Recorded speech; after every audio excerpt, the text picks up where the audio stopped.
Hi, this is Venice. I am so excited that you are here. I really need you to know that I knew that we were eventually going to meet. I am going to do my best to help bring the team, add value to the team in any way I can. So, in this video, we are going to review our San Antonio property and use the underwriting template to begin the numbers. So we are going to use three different files.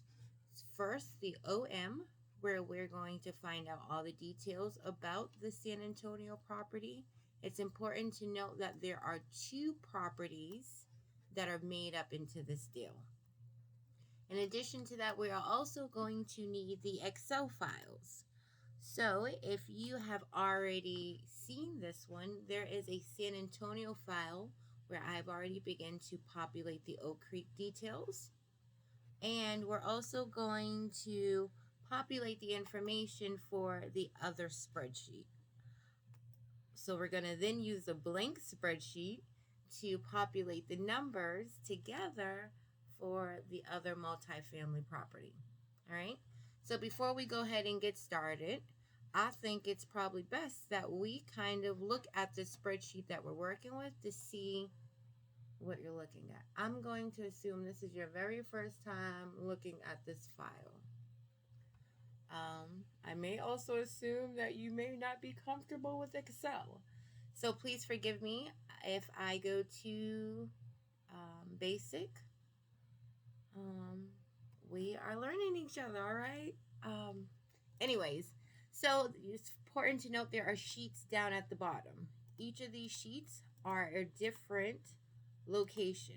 So there's the instruction sheets where you can obviously read the steps, but I'm going to go ahead and go over that. But we are primarily going to focus in on the input sheet. The input sheet will automatically feed into this nice dandy underwriting data table. Okay, so we are going to focus our time and effort on the input sheet. Now, while we are on this input sheet, there is a key over to the right. In this key, you'll notice that all yellow cells are input cells, meaning we can actually input a number into there. You'll notice that I begin to type and nothing happens. So it's important to note that once you open up the file, chances are that you need to enable editing. So once you enable editing, then you'll be able to type in items. It will then become an editable field. All right, so yellow will be input items where we'll be inputting information into that cell. And the blue cells are drop-down fields, meaning there will be a selection in which we could choose. So for instance, this blue cell is for hold time. So then we will drop down and we'll choose our period in which we want to hold it for. 5, 7, 3, 5, and 7 typically be our normal hold times. All right, so with that said, let's go ahead and get started. We are going to look at the Oak Creek apartment underwriting table, and I'm going to see if I can do a split screen. But before I do that, I want to make sure that I enable editing. All right, on this spreadsheet, remember we have our column and we have the seller's column. We are populating our information into the seller's column, okay? So let's go ahead and try to do that split screen. So far it's looking good. Don't judge me with all my windows. All right, so we are here on the OM. Obviously, you notice that there are 50 pages. We will end up going through the good details and the neighborhood and all that other stuff, but we first want to make sure that the numbers are within our range and potentially could meet our goals.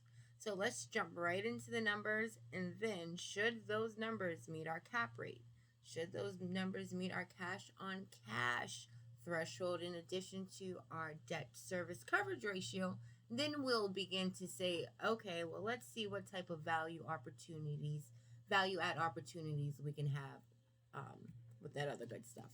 All right, so we are going down to Oak Creek. Let me figure out how to close this. Bingo. Yay. Alrighty. So again, there are two properties here. We have the Oak Creek investment property, which consists of 140 units right here. And then we also have the Windrush, and that consists of 90 units for a total of 230, right? 90? One, yeah, 230. My goal is 175 units for a number of reasons. So this two properties together help meet that goal. So with that said, this is the Oak Creek. So we would begin by populating the name, proceeding to enter the 140 for the units. Our purchase price is our strike price. So at this point, I left it at 0. Hold time, this number would vary, but for the basis of this and the rough assumptions I'm making, we're going to just say for 5 years. Rentable square footage, and I'm sorry, just want to make sure that you all realize that these numbers are coming from this information right here. So let me try to zoom in just a little more. So number of units, right? We were on rentable total square foot, rentable square footage, 121,760. Asking price. This particular property doesn't have an asking price. And as I'm going through these listings, it seems to be the norm. So what that says, any offer is better than no offer.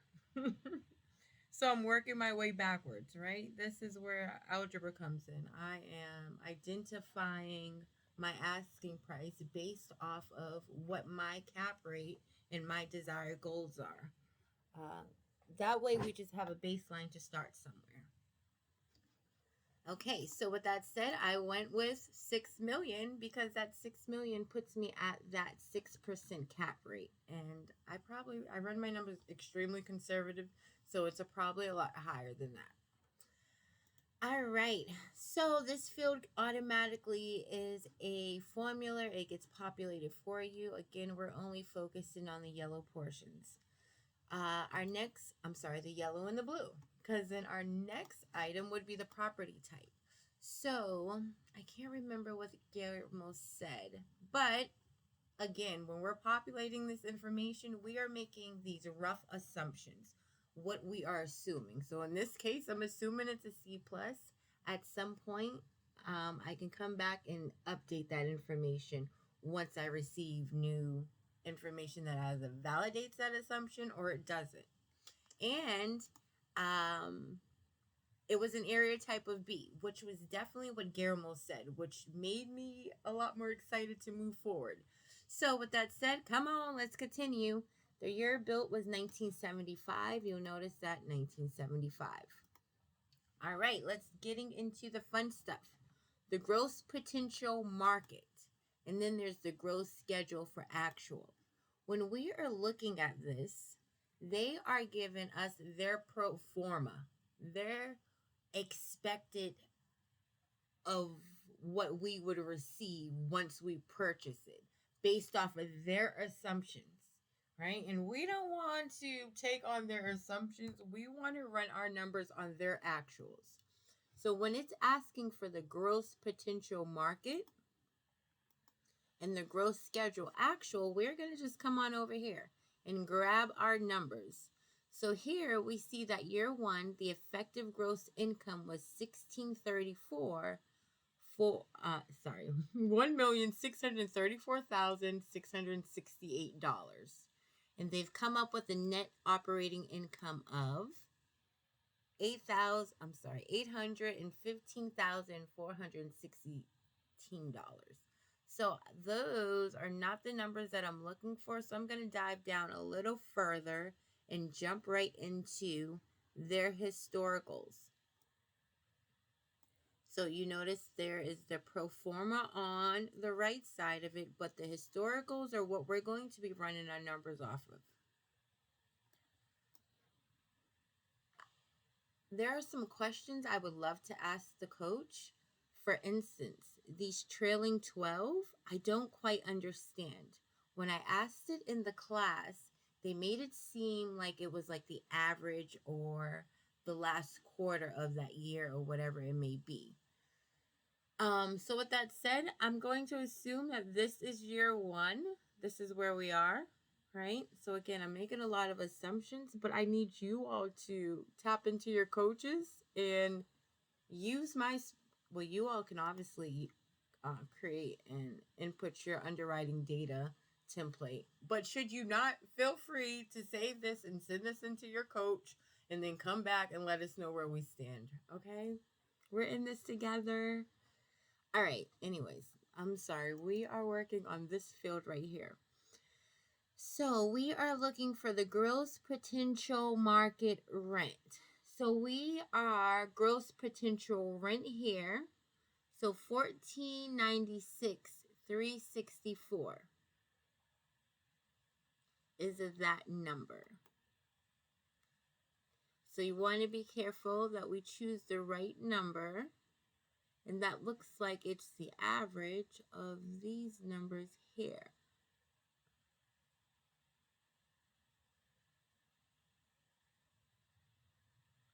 Sorry, you all. I am just looking at my numbers to see what assumptions I made. So actually, this is an input. This is...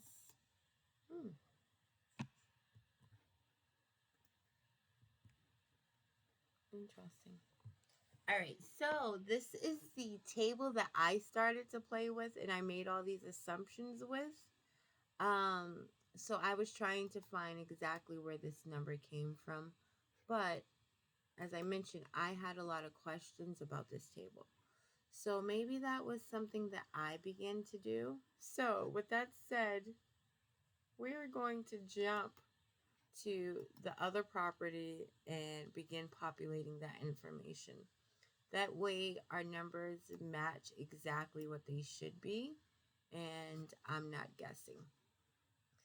So forgive me, but let's go ahead and do multifamily. We are going to pretend like all that other good stuff is there and jump back into where we started. Okay. All right, so number of units. We have 90 units here. Our purchase price, we're going to leave that blank for the time being. Rentable square foot is 9696. I love to copy. That ensures that I don't make mistakes because I am human. Asking price at this point is unknown.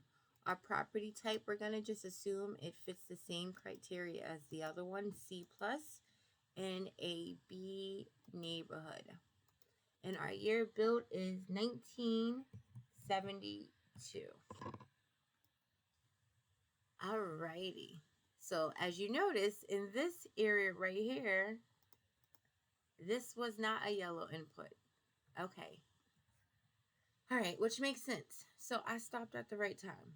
All right, our manager's cash flow is, let me go back to my spreadsheet.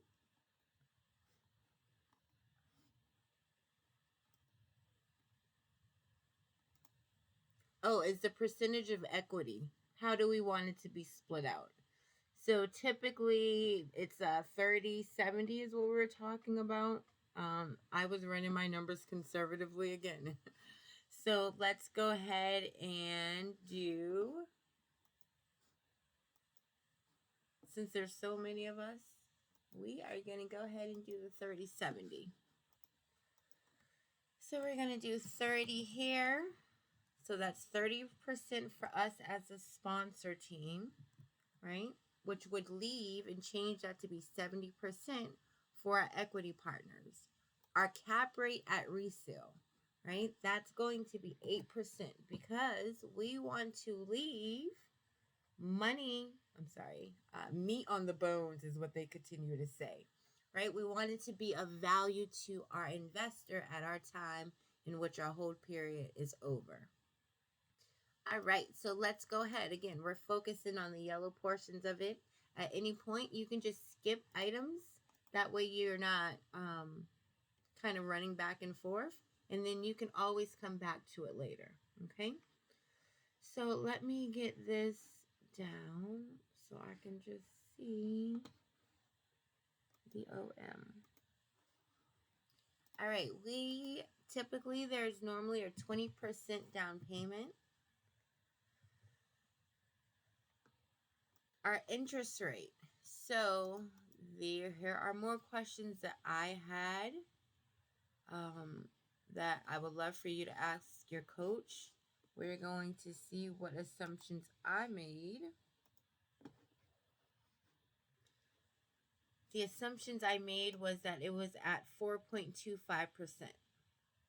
amortized over 30. So you notice that I've left some items blank. So these are the questions I probably would dig into the coach about. So maybe you can ask if I can jump on the call with you and the coach. I would love that. If not, you go ahead and get this information and then bring it back to me, okay? All right, 4.25. So this is amortized term, 250 years if interest only. So I believe this is only if we had an interest only type of debt service, type of mortgage. Years of interest only. So only if that was the case would we populate that. Again, that's just my guess. Our amortization period is going to be over 30 years. That's just the industry standard. The base year of the loan, the base month of the loan. Again, ask your coach, where does this information come from? And as you are asking your coach this information, I want you to know that you can add a comment. So if you go ahead and right click that cell, you can do new comment. I guess I probably should be answering the questions here, right? So what determines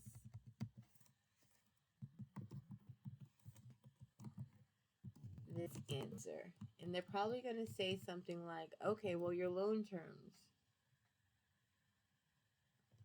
So then I would say, what is the industry standard? Or the rule of thumb? Right? We just want to get something on there so we can keep it moving. So we have a baseline to start with. So we know whether or not we should even be wasting our time, right? That's where our initial round of underwriting consists of. Okay, so moving along, again, these are only fields if it's applicable. Interest only debt service. Again, these are formulas. We're focusing on the yellow and the blue. So moving on, we are now jumping into the income and expenses. So this is the seller's information and this is our information. And then in step 5, we're going to go through the closing acquisition costs. So step number 3, we're going to start with the income. What is our gross potential rent that we can earn? So we can see, according to their documentation, the effective gross income was 1.1. Operating expenses of 561, replacement reserves at 22 grand for a total NOI of $602,530.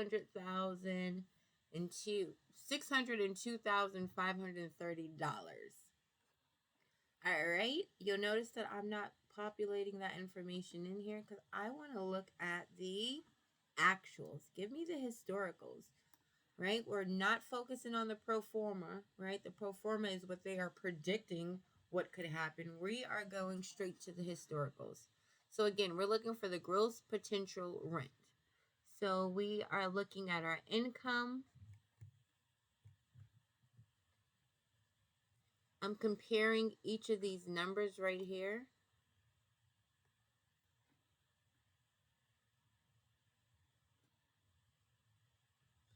All right, just to see how they're fluctuating, right? The fact that they are just not giving me year 2017, year 2018, year 2019, year 20 makes me feel like they're trying to hide something. But that's just my opinion and my rough, eyes looking in. But we'll see, right? We are on our learning curve. So I am going to go ahead and take the gross units, all units at market rent. I'm going to copy that right over into my yellow field. We're going to do loss to lease. So gains lost to lease for a total of 57.57. So I can't remember if on my spreadsheet we have to enter it as a negative or it gets pulled over as such. So I'm just checking in over here, and you have to enter the information in as a negative. So we are going to go ahead and do negative 5757, right? So at this point, we're just finding whatever this is on our information, on our actuals, on our historicals, and populating it into our spreadsheet. So our physical vacancy, we have vacancy, collection loss to COVID-19, and then concessions. So vacancy for a total of 69,000. Remember, so if there's a parentheses, that means there's a minus. So minus 69083. Concessions, minus 28785. Loss of bad debt,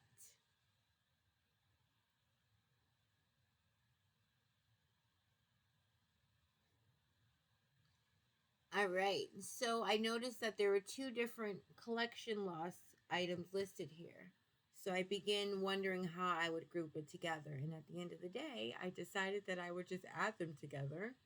So when you come down here you notice that they end up balancing them out. So maybe someone paid or a nonprofit provided this money, because you'll notice that it was negative for a while.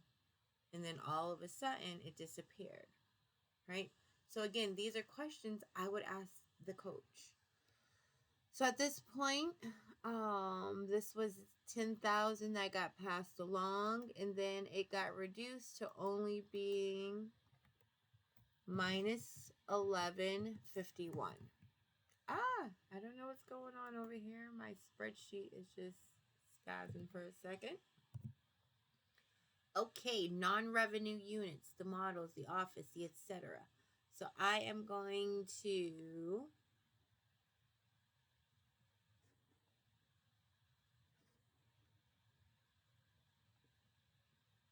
see whether or not there's anything that would fit into that category.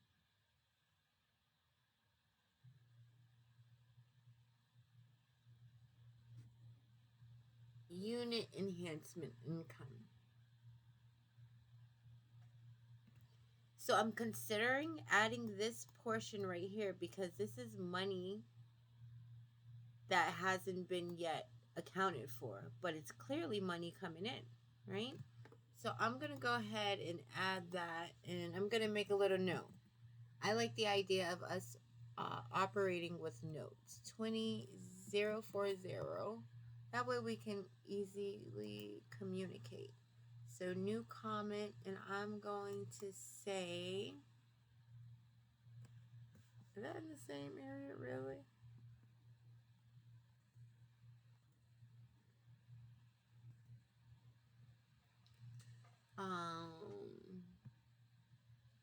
Unit enhancement income. So now I'm going to just label it to become what it is. We want to make sure that we are capturing all types of funds. But I will tell you, if we're going to miss out on something, I'd rather miss out on income and not an expense. I'll tell you that. All right. Okay, utility reimbursement from 5-year projection. So that would be rubs. So I am coming on in and I see utility reimbursement. So we're going to go ahead and do 73475. So 73475. And then we're going to see what other income we are missing. All right, we have another income. We also have parking and storage. So we can go ahead, and if you're not familiar with Excel, you'll notice that we've been inputting the numbers individually.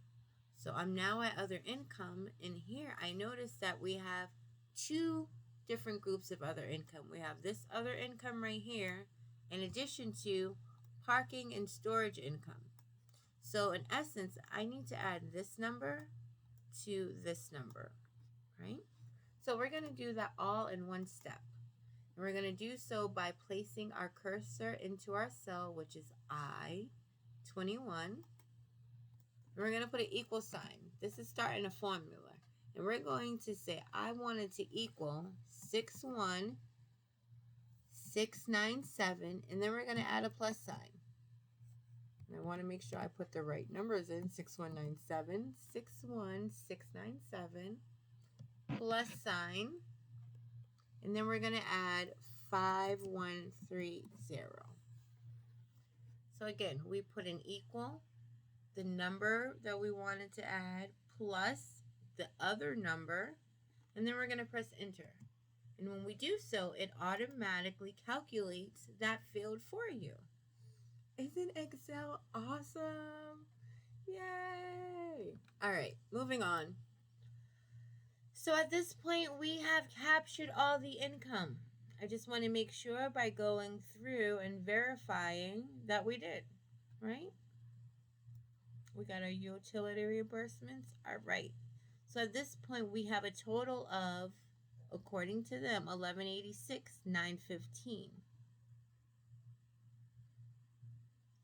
So it's taking this number and it's adding this number, and then it's adding that portion as well.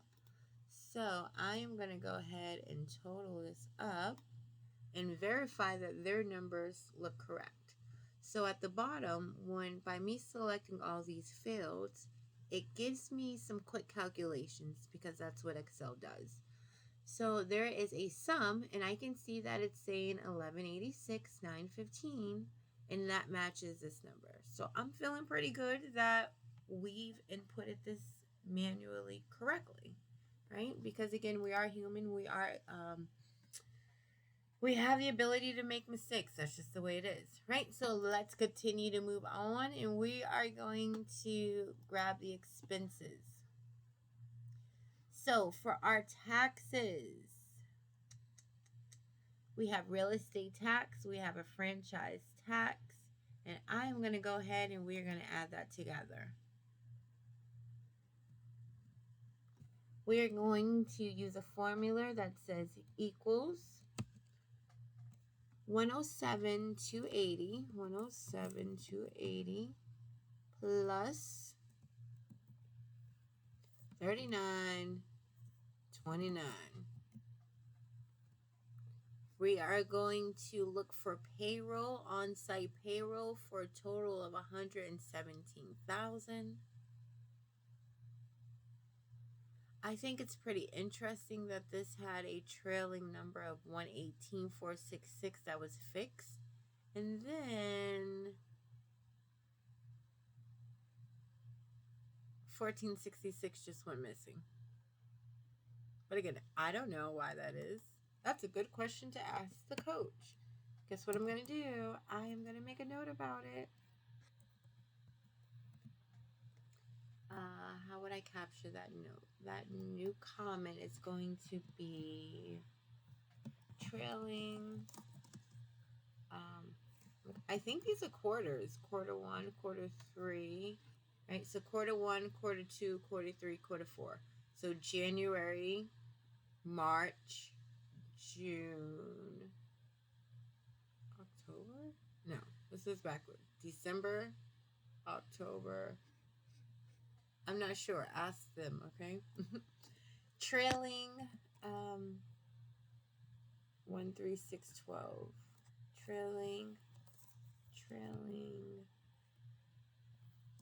Trailing fields was fixed at 118. It could be a deposit or something, but I don't know, you all. I have questions. 118 466. Although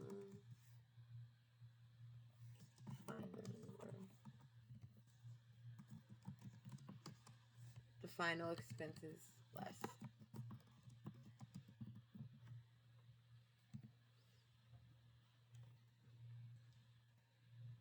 So as we are putting these information into the spreadsheet, we want to capture those questions, right? Because if you have that question, I might have that question, or I probably should have that question.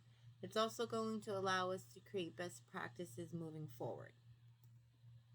We will learn from every mistake. All right, moving on. Repairs and maintenance, we are at 45,000. Insurance is at 46. And just in case my eyes start to mess with me, I highlight it. 460609. 460609. 069. All right, we are in utilities at 162.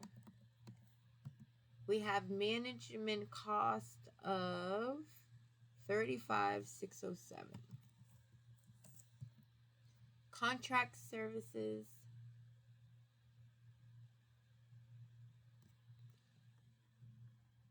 Oh, it's also nice to know that these little red dashes, as I was adding in comments, also represent other people's comments.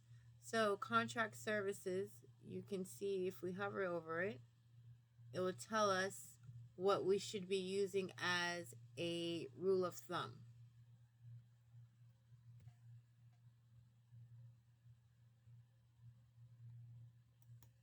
So again, for the seller side, we input our information. But when we go to do ours, we need to use rules of thumb. Right? Because our expenses may or may not look like theirs. Some of those expenses are fixed, others are variable and normally increase on a year-to-year basis, such as taxes. Right? So these are things that we need to be keeping at the forefront of our mind. Contract services is use seller's numbers or $295 per door per NAA survey and income. So at $295 a door, and we have 90 doors,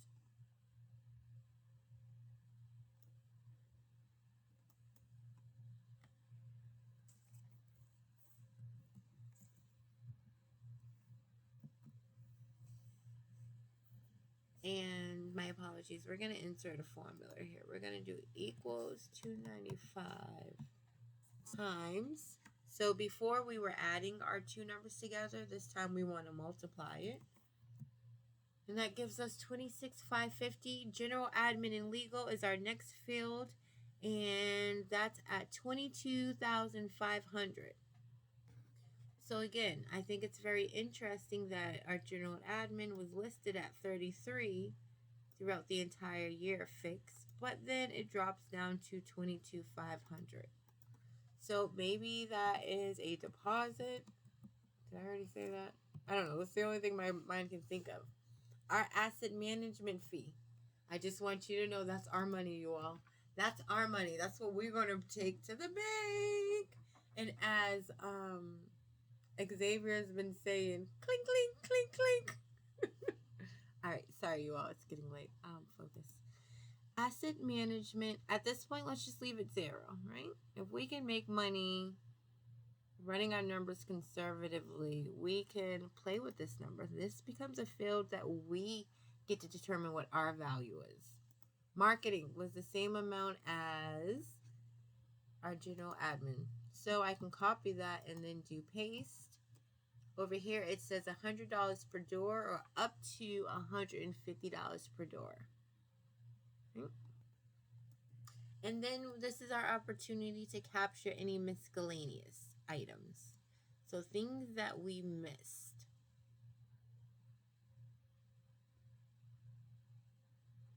So far, I think it's looking good. When we add it together, we are at 588. Right? And if we look over here, we're at 584, 385. And you may be saying, well, what is actually my difference? It's important to remember that we did not capture the replacement reserves in here, did we?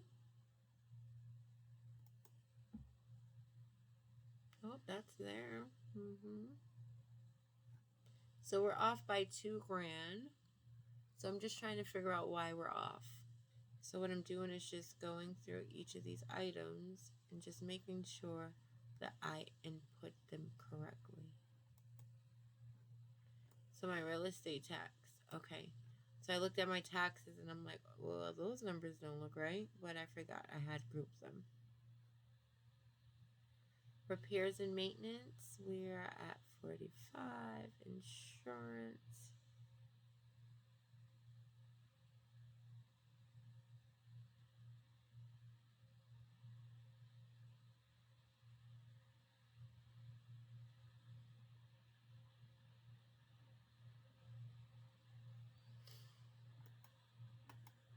Okay, so our contract services was not listed here. We entered that, we added that as our rule of thumb.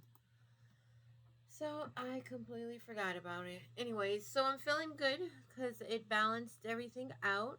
At this point, we have nothing else here, and we can go ahead and move over to our closing acquisition costs.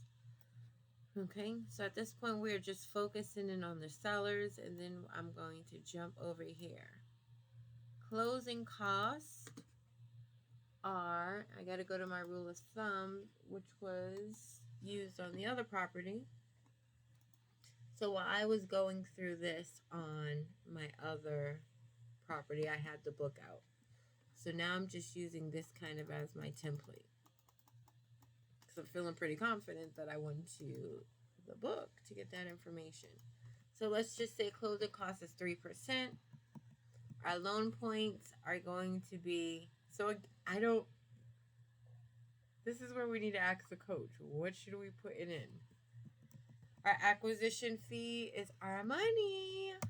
So that's 5%. Our guarantor fee, we're going to go with 1%.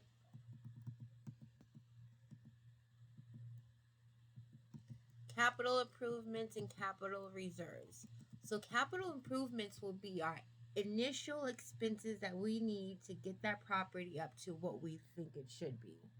So the based off of what Gilmore was saying, and the fact that it's 1975, I mean, and the fact that we get bonus tax, I said we go in and we make it look good, assuming the numbers look good, right? Work. I don't know what we should put for capital improvements. In this particular area, I said 750.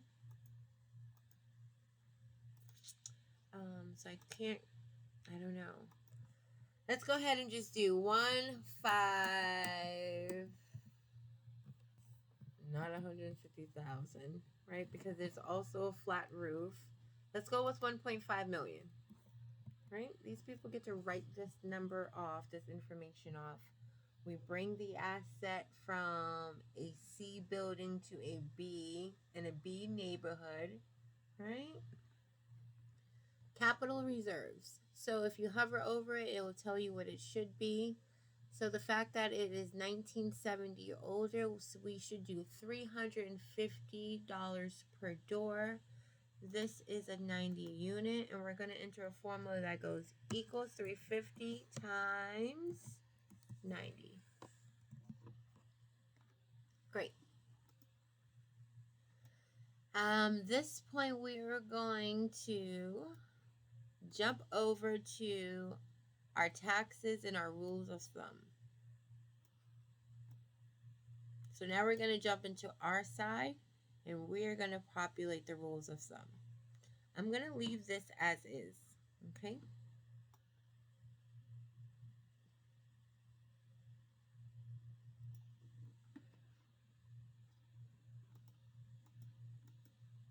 I don't remember the rule of thumb for taxes. I have to go back to get it, so I'm going to leave that blank.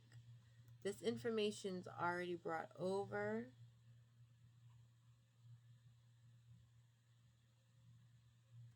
All right, was it?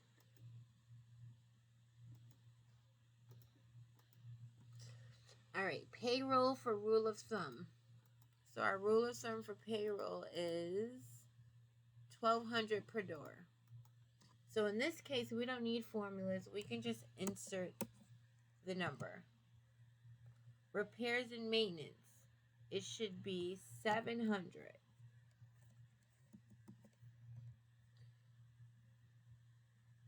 Insurance is going to be $500 per door. Our management is 5%. Our contract services should be $400 per door. General admin should be $250 per door. Asset management fee, we weren't charging ourselves, but let's go ahead and do 1% because we need to make money.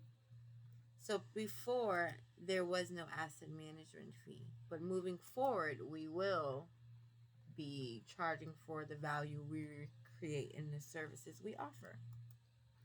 Our marketing should be $200 per door, and I just did a miscellaneous of $200 just for the fun of it. I don't remember what the rule of thumb for taxes was, so I'm going to my multifamily book and see if I can quickly find it for you. That way I can tell you which page this is on and where all my rule of thumbs are coming from.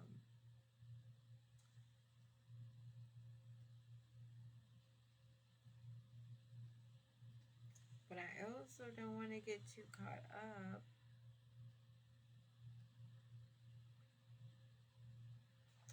Payroll expenses.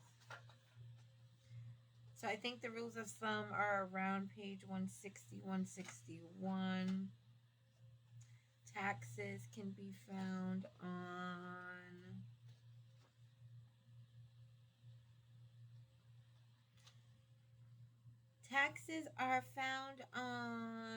page 157. Oh, and the instructions for taxes are to don't take the current taxes and call the assessor's office to get the mill rate for 5+ units. So if we come here and move back up, they offer the mill rate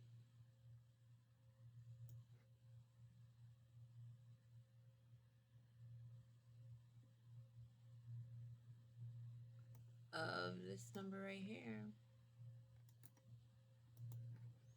So we're going to come on over and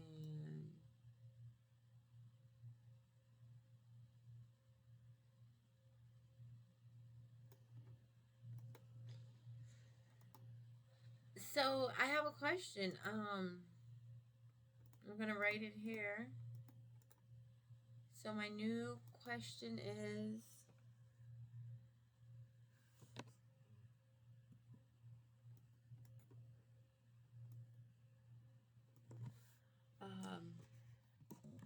how do we calculate the mill rate?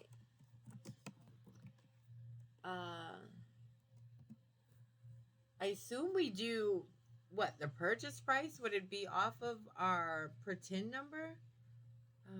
So that's kind of why I'm just at a standstill here.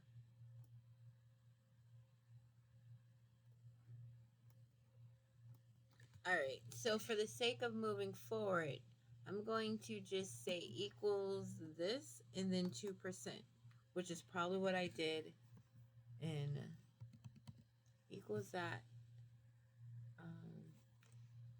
times 0.02, which will give me the percent, which then I now need to add in this field again. All right, I don't think that's high enough. 8%, the preferred rate, just to give it a little more money. Um, but again, those are assumptions. So this is where your coach comes in and tells us what we should be moving forward. All right, so at this point, you notice that I did not put any income in for ours, right? We are basing all of our information off of the seller's stuff. So I'm going to expand the sheet because at this point, I feel like we've populated the majority of our information. And if we go to the underwriting data table, it should start pulling through.